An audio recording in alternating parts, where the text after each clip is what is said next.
Hello, everybody, and welcome back to the Transformation Dynamics Summer Briefing. This is week 6, so this is the second round, the second iteration. And the topic for today is all about strategy. So this is a refresher and some new topics about the KPI dashboard, the business review, how to conduct a project review, and also how to de-risk a project, which I'm touching briefly in this call. My name is Thomas Wittig.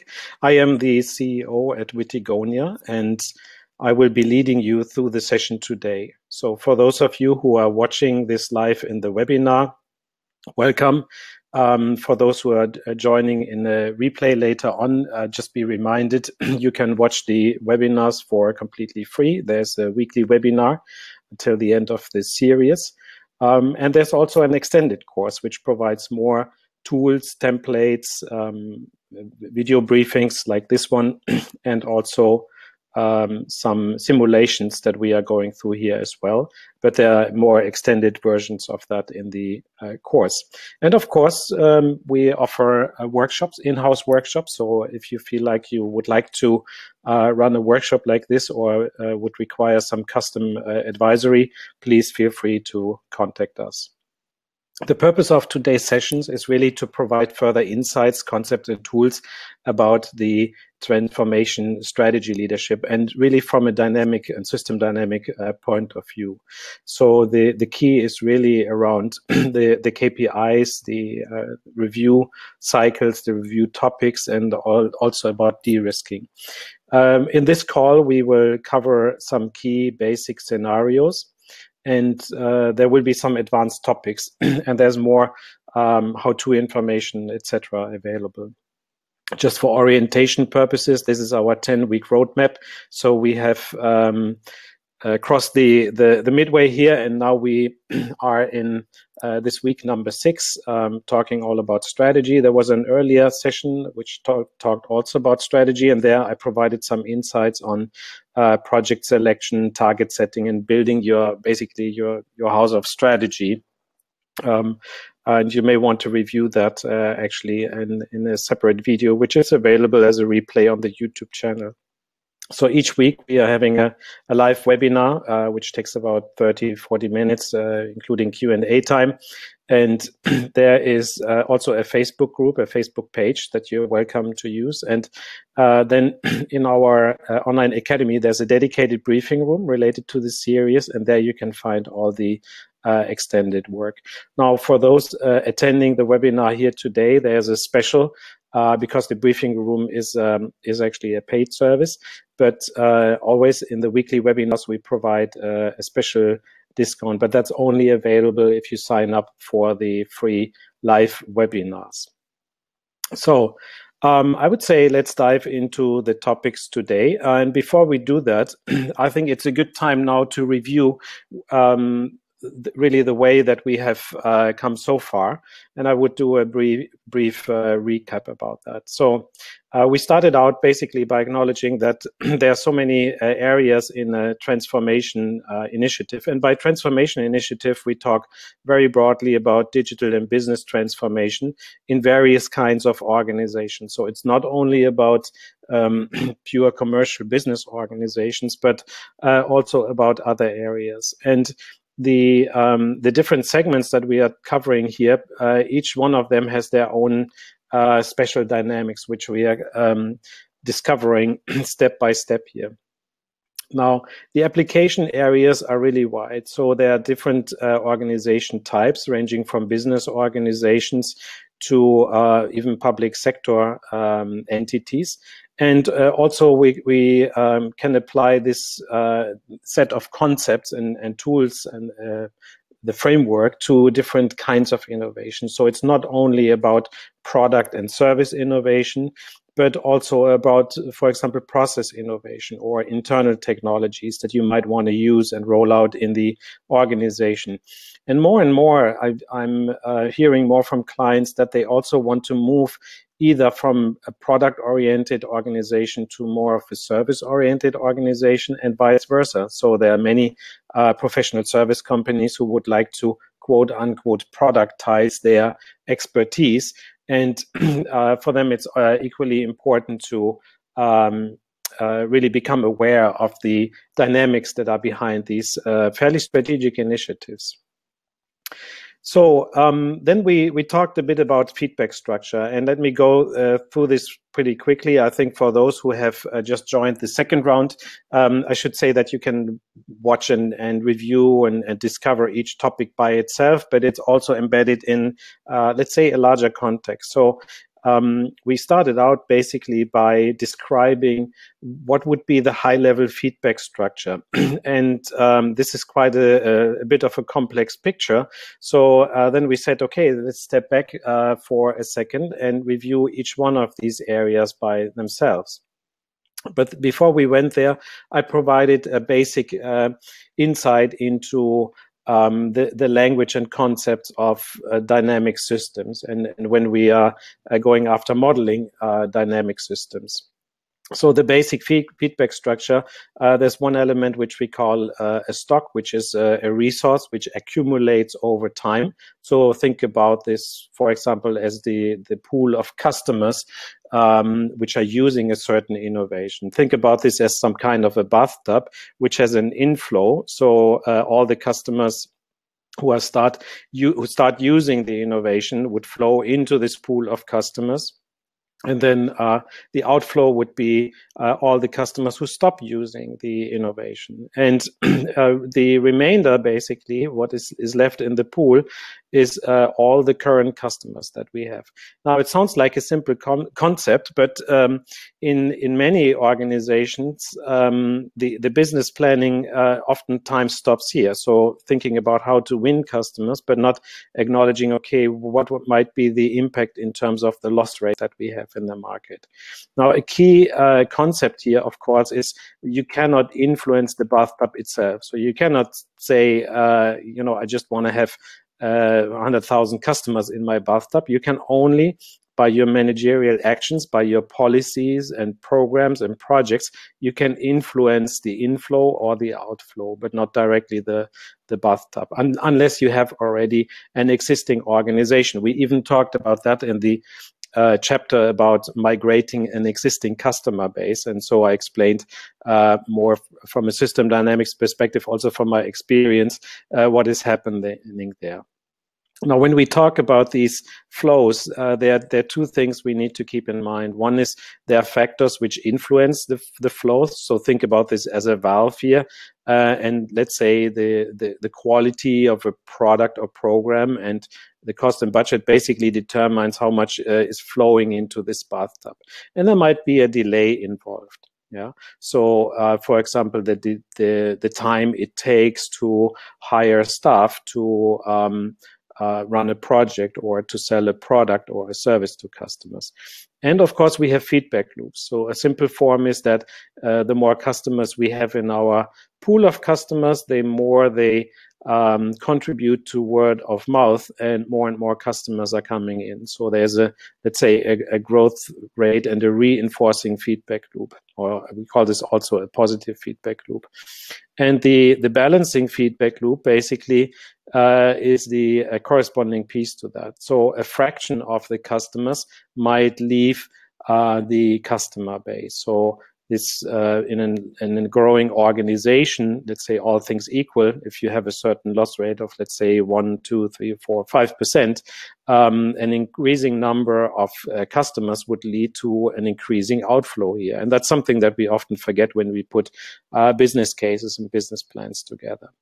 And then we went a step further and we asked ourselves, okay, what are all the characteristics of a given, let's say, system. So we took each one of the areas, the sectors, and went through, let's say, what might happen. So here in this case, it was about the organizational dynamics. So people are potential adopters. They try something and they then are permanent adopters of an innovation. Or if things don't go so well, they might actually relapse into the legacy solution, which means the old innovation, and then it takes some time to re-engage them.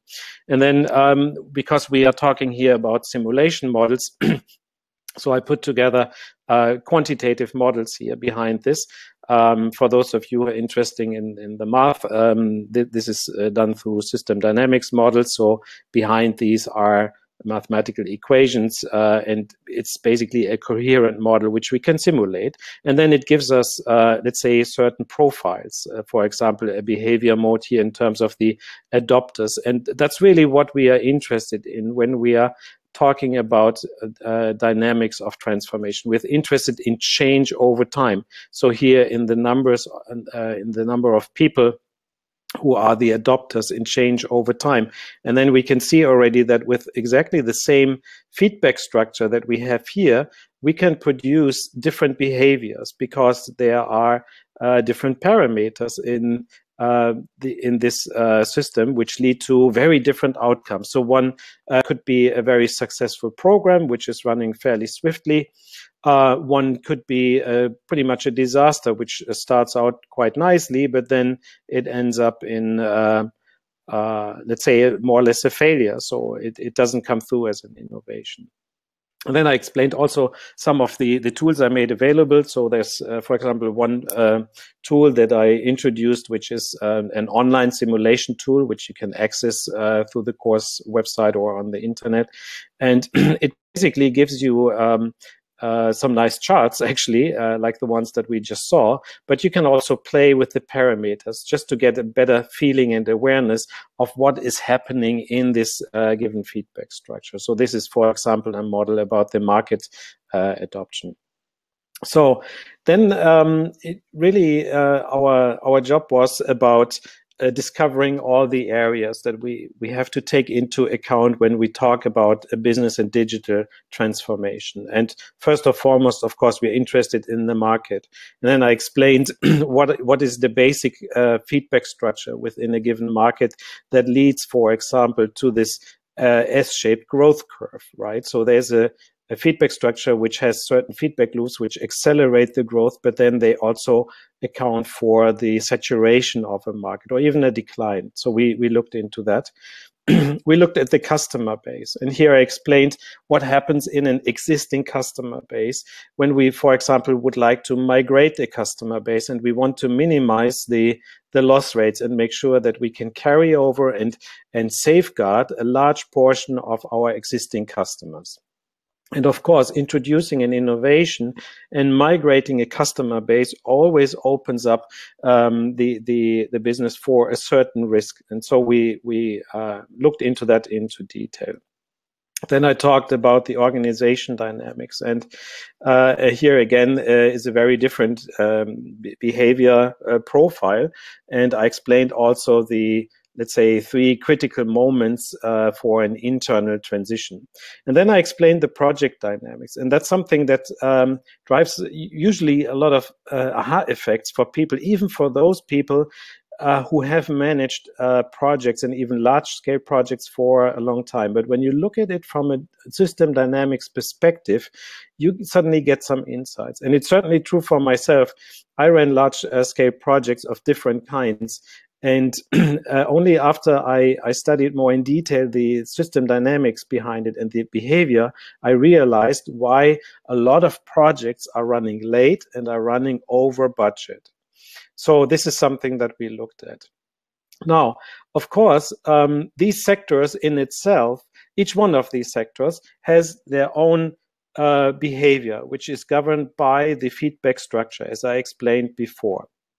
And again, if you would like to explore that in more detail, I would very much encourage you to review the replays that we have provided on the internet, on the YouTube channel, the Wittigonia YouTube channel, as well as on the course website. But the interesting part is, of course, that they are connected. So each one of the areas has its own life in itself, if you want, but they are also connected. For example, the customer base is very much connected to the market through, for example, the growth feedback loop. So the more customers we have in our customer base, and we assume that they are, let's say, happy, they might talk to other customers, which then creates some very favorable feedback loop. So we would like to be on that feedback loop.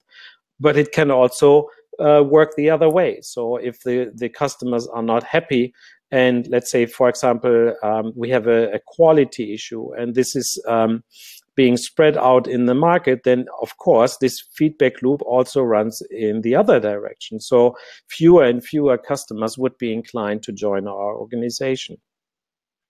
Now, then the other interesting fact is, of course, the organization, it plays a key role in any transformation initiative, because it's all about people, and people making the change, people leading the change, people following, people driving innovation projects, people coming forward with ideas, and also people who are in day-to-day jobs on the front line, who then of course have to deal with an innovation, with a new product, a new service, and a new internal system, a new process or report.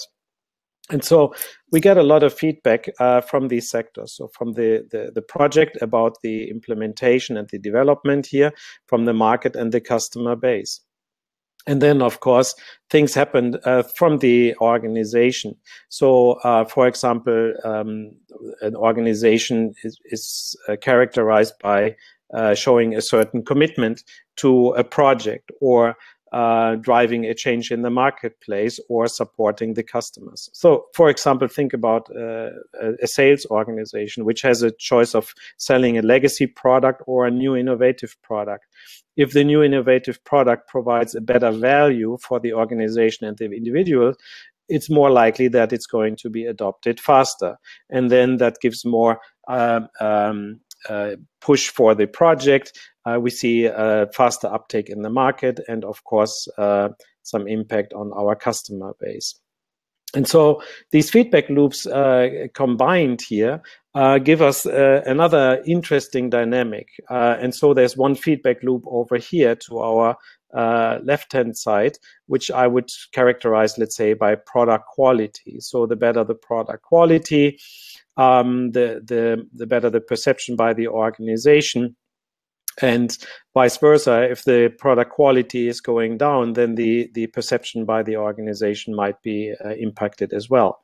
Then the sales and marketing engagement and initiative. So the better the feedback is from the market, the more flows in terms of attention, resources, marketing, funding, and activity into the market, of course. And there's the word of mouth feedback loop, which is impacting, of course, our adoption rate. And of course, we shouldn't forget the customer success. So customer success is, let's say, the new way of working with an existing customer base and making sure that the customers are getting the best value out of their solution that they purchased or the service that they contracted. And in many organizations, we find now customer success teams which are working with organizations. So I've built a number of customer success organizations which grew fairly rapidly, because it turns out that they can enhance not only the productivity on the customer base, but also productivity of a sales, marketing, and service channel, for example. Very important.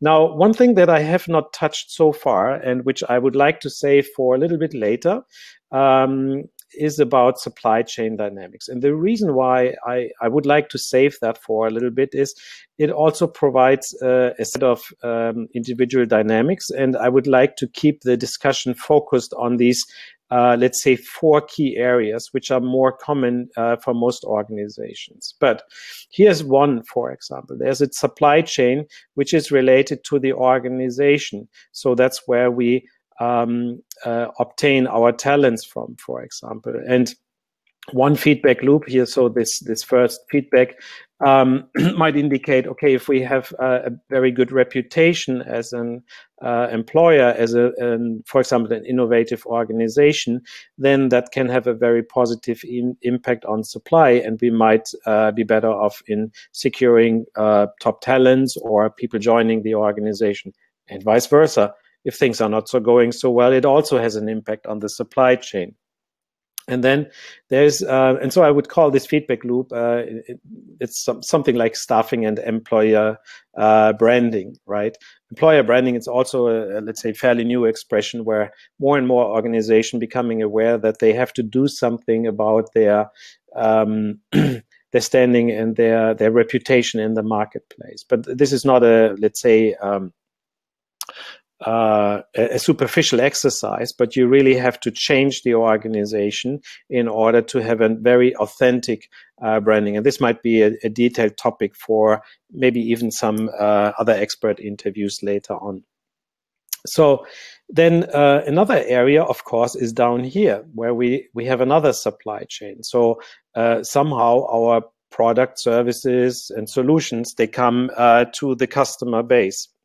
And a very obvious example here is, for example, a commerce or e-commerce supply chain where we produce goods, and somehow these goods need to be produced, stored, shipped, and then handed over to the customers. And of course, the supply chain here on this end has an important implication, because we get customer orders into the supply chain, and we are delivering basically to our customer base. But there's also, let's say, a qualitative feedback loop. If the supply chain is working well, it's all great. But if we, for example, have difficulties in producing or delivering the items, the orders, then it can have a fairly unfavorable reputation impact in the marketplace, for example. So that's not desirable.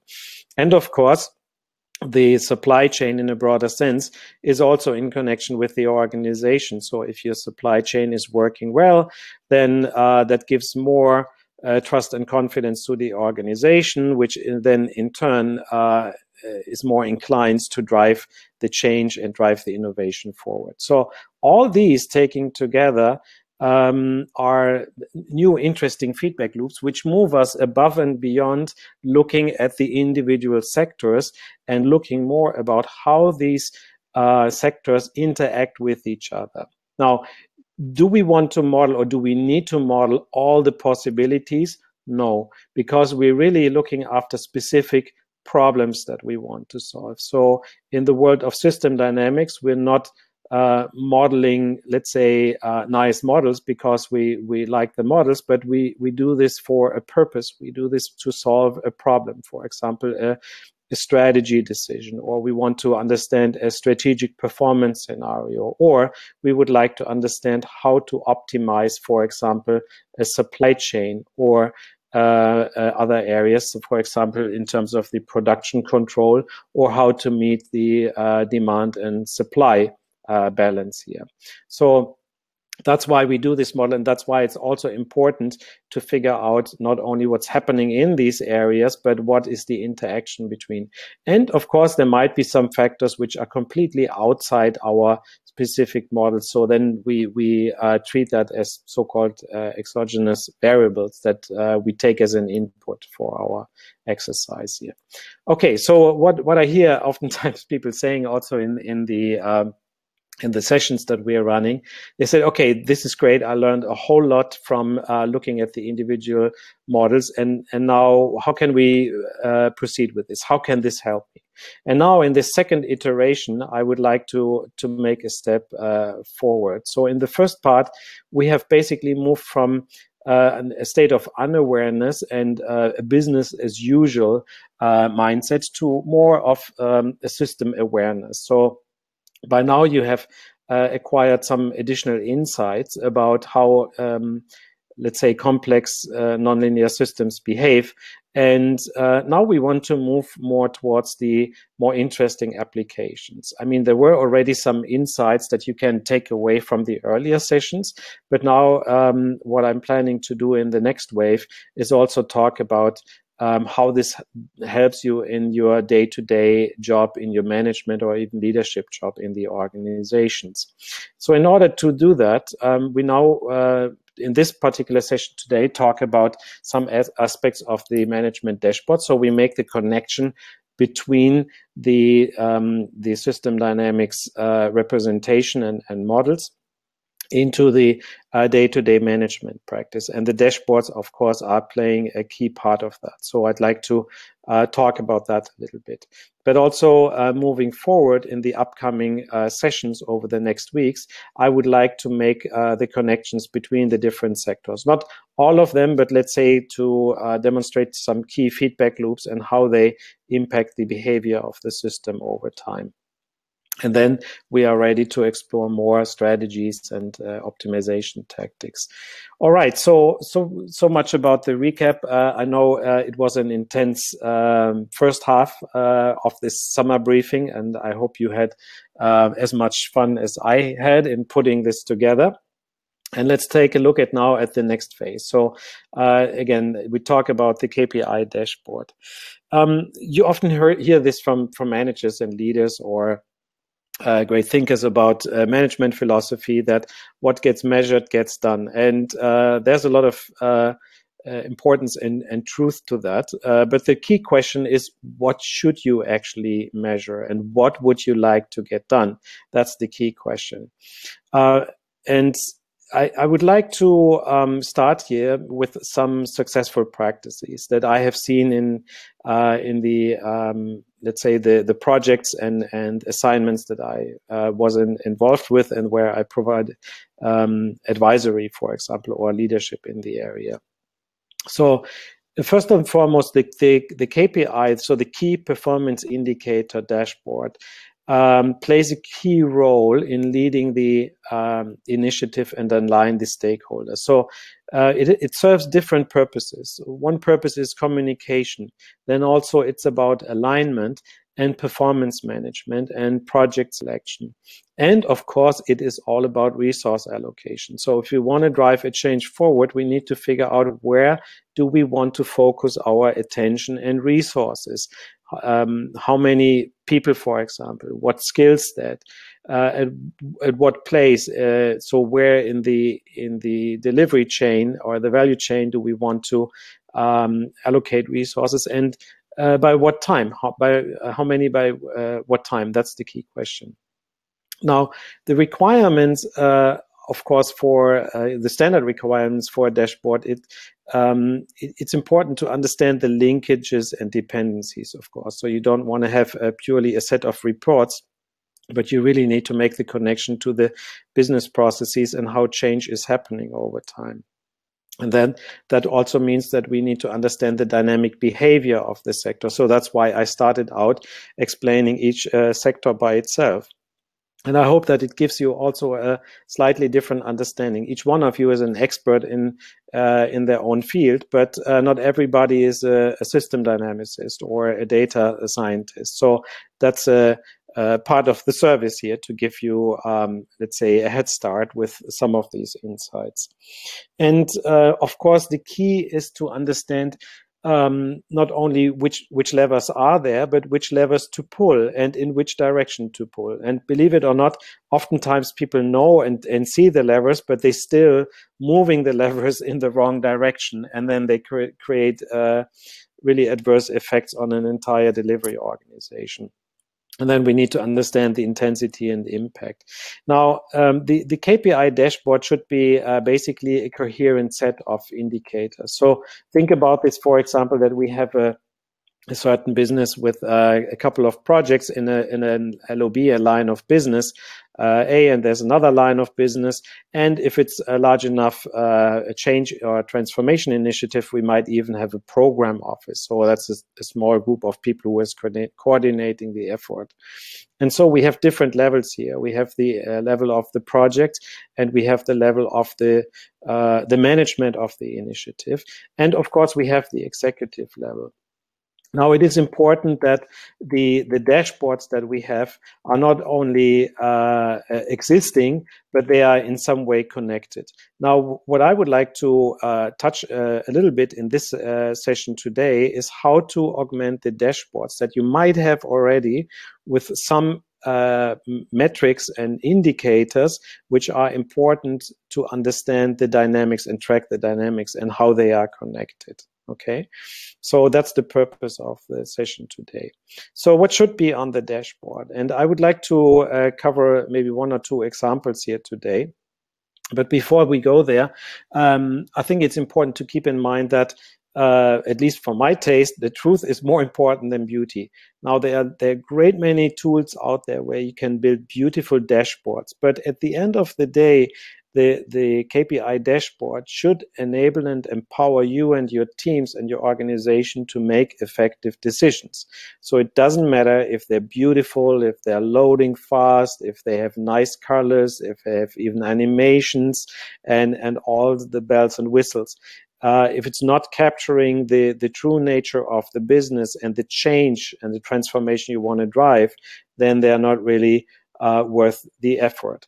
The other aspect about truth is, and that's my personal philosophy, is what is visible in the dashboard or management report should also reflect what is in the business system, which means in the business tools, in the IT tools, and in the process. I'm not so keen on reading PowerPoint slides which have completely different or inconsistent data than what you find in the business system. That's something, if you're especially in a leadership position, you should pay attention to. So, of course, we need to cover now some of the areas of transformation. And in the webinar call today, we cannot cover everything, but of course, we need to have some functional dimensions like people, customers, projects, the market, supply chain, financial, and risk. So this would be a good set of reports to have for a review conversation.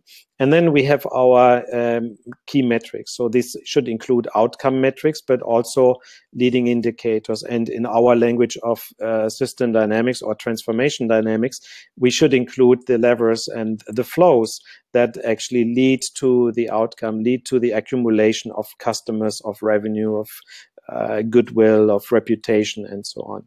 But we also should articulate our key assumptions and the hypothesis. And that was a talk I gave a little bit earlier. Oftentimes I get asked, okay, how do you come up with these metrics? Okay, they seem to make sense, but how do you come up with that? And the key here is that we all have our mental models, either implicitly or explicitly. So either we articulate it or we act on our mental models. And for the sake of the management review and the dashboard discussion, it's important to make this assumption transparent. And then you might even not be sure about this. So this is an hypothesis. And then moving forward, then you firm up your assumptions over time. That's a true nature of using actually also the dashboards. And they should provide a good sense of accountability and ownership. In practical terms, there should be a name next to the action. Otherwise, things don't get done. And of course, they should include the key projects which are defined to move the needle, so to speak. Now, there are some cross-references, so I would encourage you also to take a look at some of the earlier sessions and the upcoming sessions. So there's a new session about development, for example, where I'm talking about the project dynamics, quality impact, and also project control. So make sure you don't miss that, and make sure you review some of the previous sessions. In terms of market and adoption, and I would like to take that as one example that we can cover here today, because this is a fairly central point, of course. If you don't have a market using your products, then your whole transformation initiative is basically not really taking off, right? If it's an external customer-facing initiative. And so here's a collection, and this is one way to think about this. So you may want to capture, for example, the addressable market in terms of the number of customers, the share, and growth.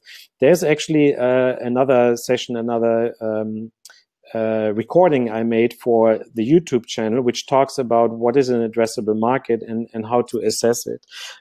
Because you also need to be aware, what can you really address with your product? So what is the feature set and the capability set with your product or your organization that is relevant to the market? And that should determine which set of the market you can really address. And the source for that could be your own market research or public reports.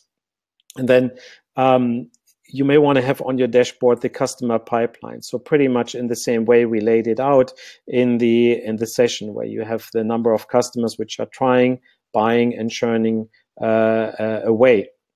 And the source for that would be your CRM and or your top marketing tools.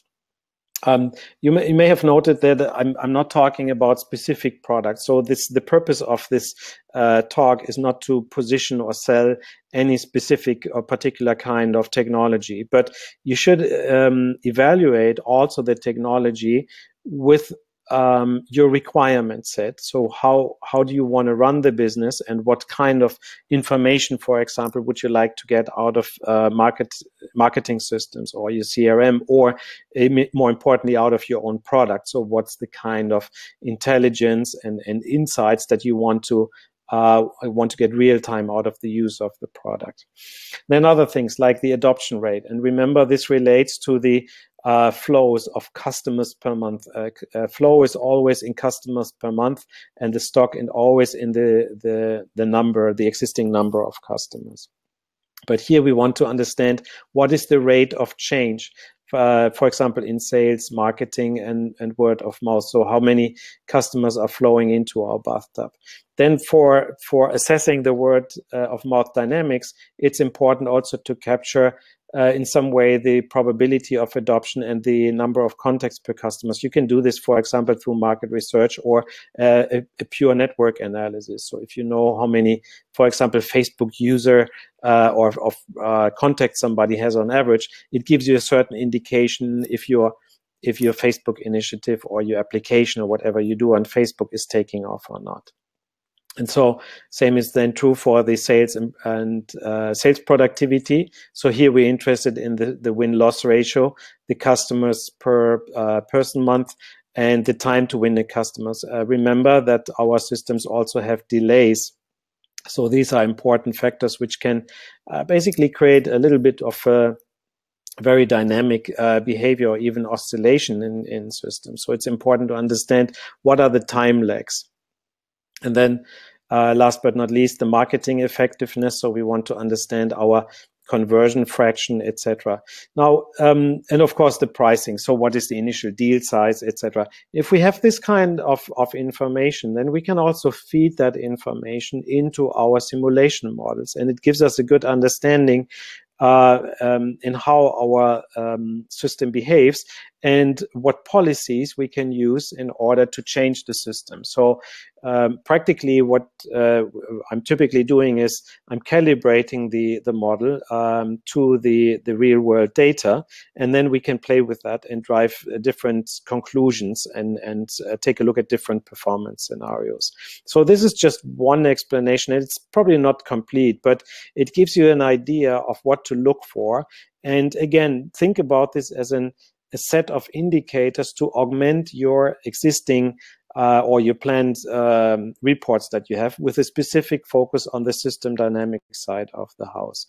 Now, as mentioned, I don't want to go through all of these, but I'm planning to put some of these in the extended course material. So again, if you want to look at that, it's this is the URL. You go to academy.wittigonia.com, and there you see this nice summer color course module here, and there you can sign up. Or if you're in the webinar right now, somewhere here on the right hand side, you should see the special offer that we have, which provides a great deal for the duration of the entire program. So you can have access to the entire briefing series there. Now, some of you may ask, okay, what about the balanced scorecard? We hear a lot about balanced scorecard, and management wants us to implement it, or the, let's say, the investors or the boards would like to have it.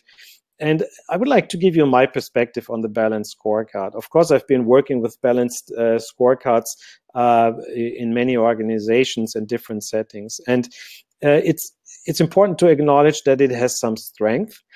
For example, it provides a good balanced set of leading and lagging indicators, which is good. So we understand not only the outcome measures, but what is leading to the outcome measures.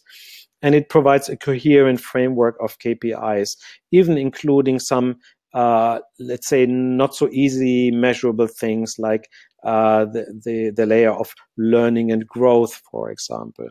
And of course, it has a balanced set of KPIs. That's why it's called a balanced scorecard, and it's fairly easy to implement. Now, on the other hand, it has some limitations. And so some of them I want to call out. In most scorecards, it's actually difficult to view the change over time. So the rate of change is really what we are interested in. And that's where I see a limitation there. And oftentimes we also don't see the accumulation of stock because, again, we don't see the rate of change. And that doesn't give us a good feeling about what is really happening in our customer base or organization. It provides oftentimes only a snapshot on a month-by-month basis, but that's really hard to somehow bring the pieces together. And of course, it doesn't give us the underlying feedback structure of what is happening in our particular business system or channel or ecosystem. And last but not least, it doesn't give a dynamic behavior. Now, again, I think a good way is to take the principles of the balanced scorecard, but also keep in mind the system dynamics perspective, and then form a dashboard which accomplishes basically these two areas. So that's how I see it, basically. Again, there's some more to say about this. So the details would include detailed walkthroughs, templates. Also, if there's interest, I'd be happy to put up an internal survey in understanding better how your internal stakeholders are evolving. And there's a very nice, interesting tool which can be used as an internal crowdfunding mechanism to engage, let's say, a large organization. So this is going to be part of the extended module in organization dynamics, which is coming up shortly.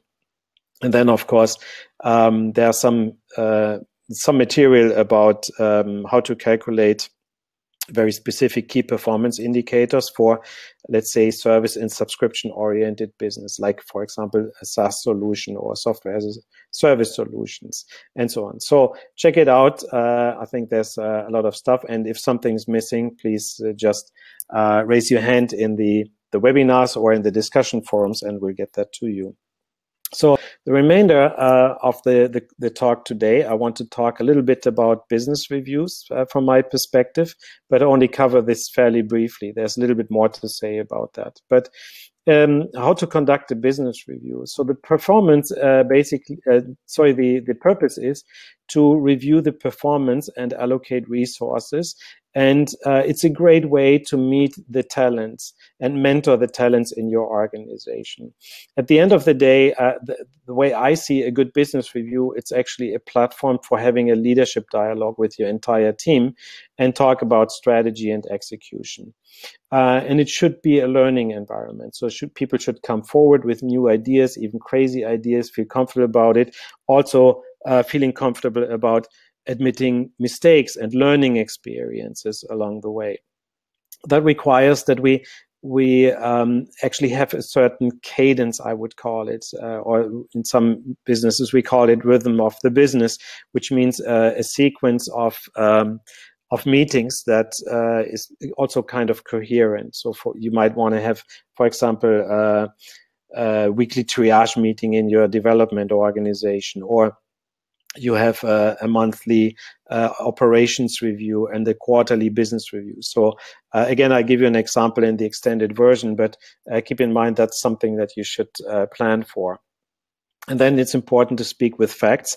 I think it's good that people come together, but you should be able to look at an up-to-date dashboards, which is clearly linked to your IT system. So that it really consistently contains the truth of what is in your IT systems and nothing else. And it should have an effective communication culture, as I mentioned before, where you have an open, honest, forward-looking dialogue, and also people feel comfortable about speaking about the learning experience. And that should go together with a sense of accountability for driving a change, for taking ownership, and for following through on the topics. Again, more to say about this. This is a very wide topic, and please find some of the details I touched here briefly in the extended briefing content.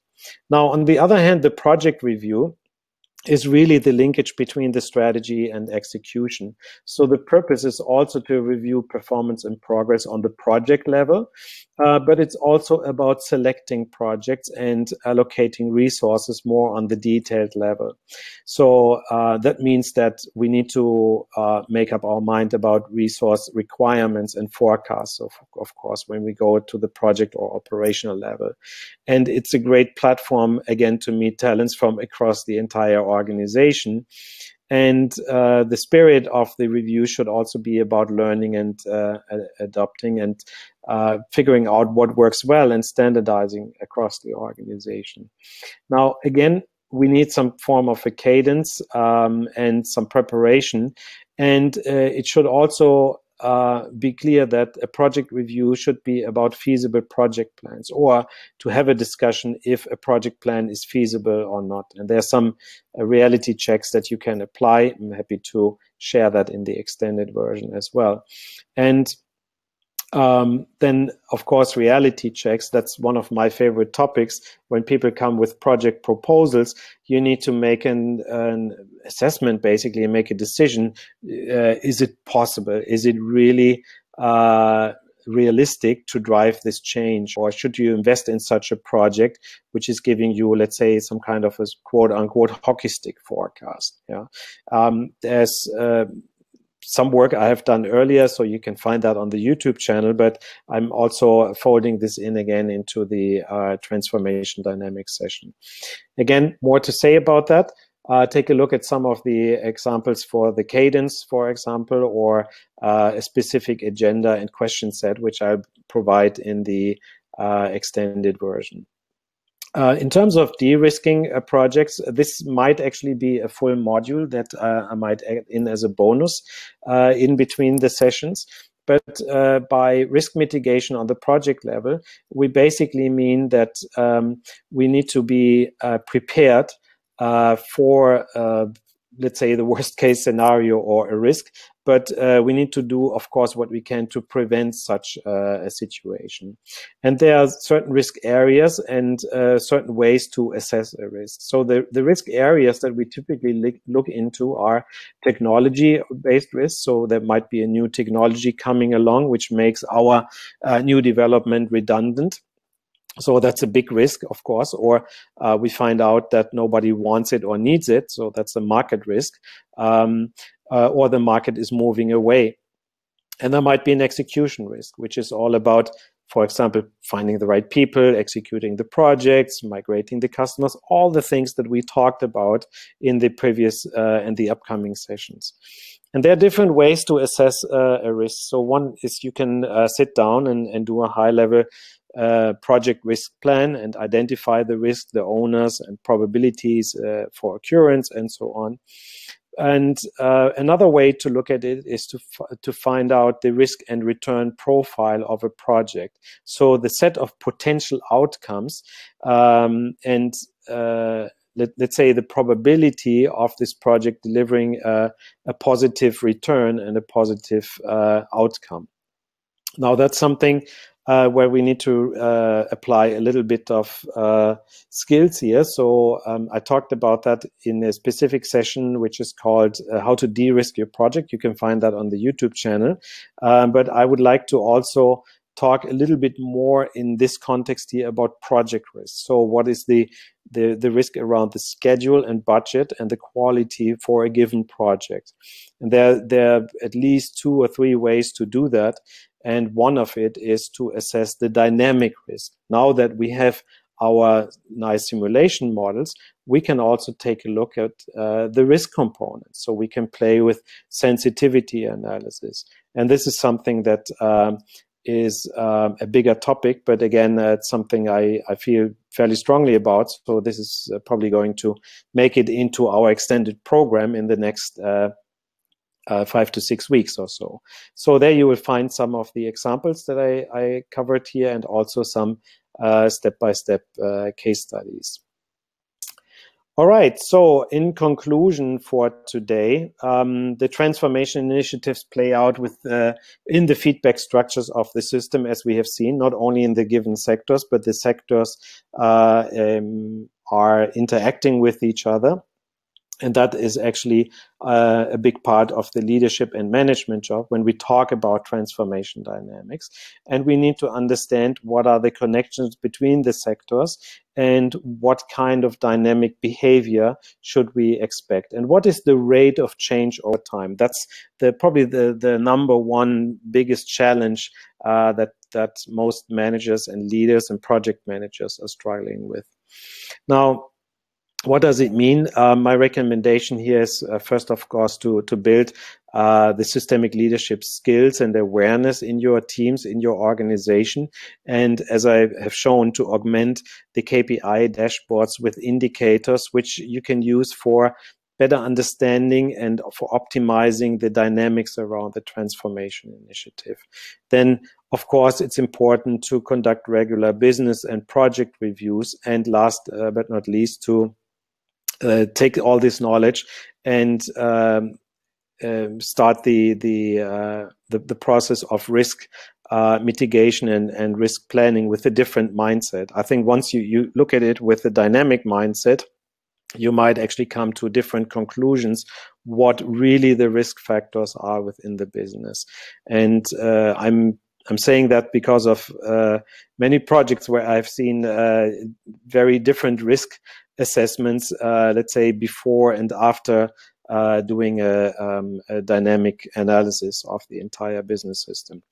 Again, more of this in the extended module, and it's also up to you, of course, what you would like to see. So I'm looking forward to the feedback. You can use the comment sections below the videos once it's uploaded in YouTube or the Facebook group, or of course, if you are joining the program, then there's a dedicated internal discussion group where you can also ask some of your questions as well. So join the program. I think it's a good augmentation for the business. If you would like to have something like this more as an in-house version, please contact us. The intro offers are running for the duration of the live program. And yeah, so there's basically no risk involved. If you really don't like it, there's a 30 days money back guarantee. All right, so let me check what questions we have, because now we arrived at the Q&A. So there are usually a number of questions from the audience, and let me see if some of the questions are coming in. Otherwise, I will cover some of the pre-submitted questions.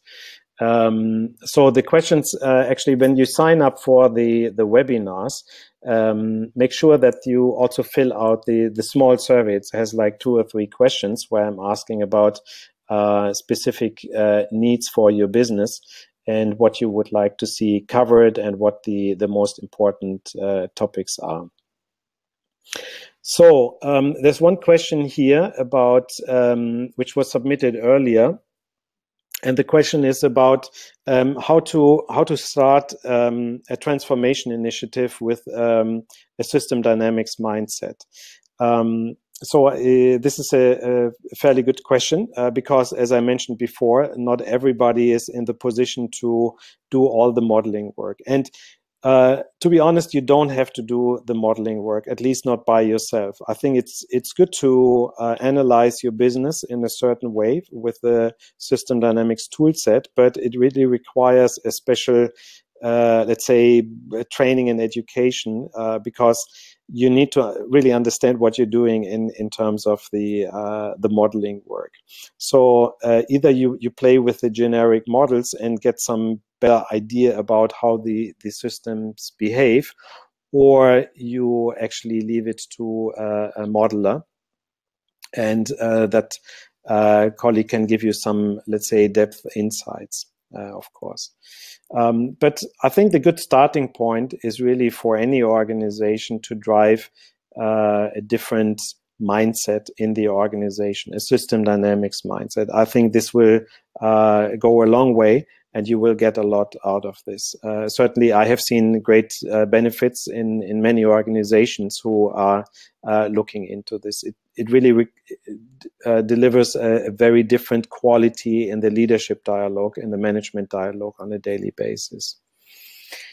Okay, then I have a question from somebody who apparently attended some of the previous seminars. And the question is about the key parameters.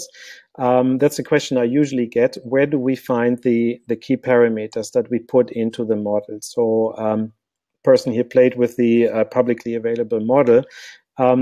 So think about it this way. Either you know the parameters from your business, or you deduct it from your business topics in this pretty much the same way I explained it in the detailed briefing sessions, or you force yourself to make your assumptions transparent. Because think about it this way: when you are launching a product, you have an implicit idea in your own mental model about how it might play out over time. So take these assumptions, plug it in the model, and then take a look at what is happening, and then fine-tune your assumptions as you go along, step by step, to see how the system is changing over time.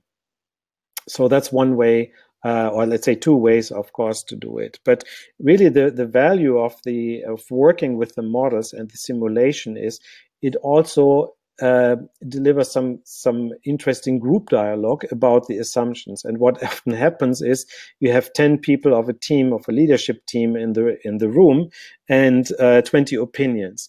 And then this discussion really forces the team in a very good way to discover what are the underlying assumptions, what are the mental models, what are the beliefs, and sometimes the shared or not so much shared beliefs that we have in a team, for example. That's a very important step, because at the end of the day, when an initiative is, let's say, running not so well, then people are looking in the round and they're asking, okay, how could we come up with this, let's say, not so great idea about a launch? Okay. So there's a question here about the upcoming courses, what is included in the courses. The upcoming sessions, let's say, in this particular briefing series. So the briefing series will probably run until about mid-September this year, 2017. And what I'm planning is to do a second round on each of the topics, but we're stepping it up a little bit. So we talk about project dynamics for product development and so on. We talk about organization dynamics. We talk about customer-based dynamics and these kind of things. And something around supply chain, of course, as I mentioned before, a special topic, but I would like to save that for a little bit later because there's much to say about this topic in itself. And so in the previous round, I basically provide a base introduction and a ground level of information of how the sectors pretty much work. In the next round, I would like to give a little bit more insight, and step by step, we're also connecting, let's say, a couple of these sectors together. For example, the organizational dynamic and the, let's say, the project delivery, or the day-to-day business in a service organization, and the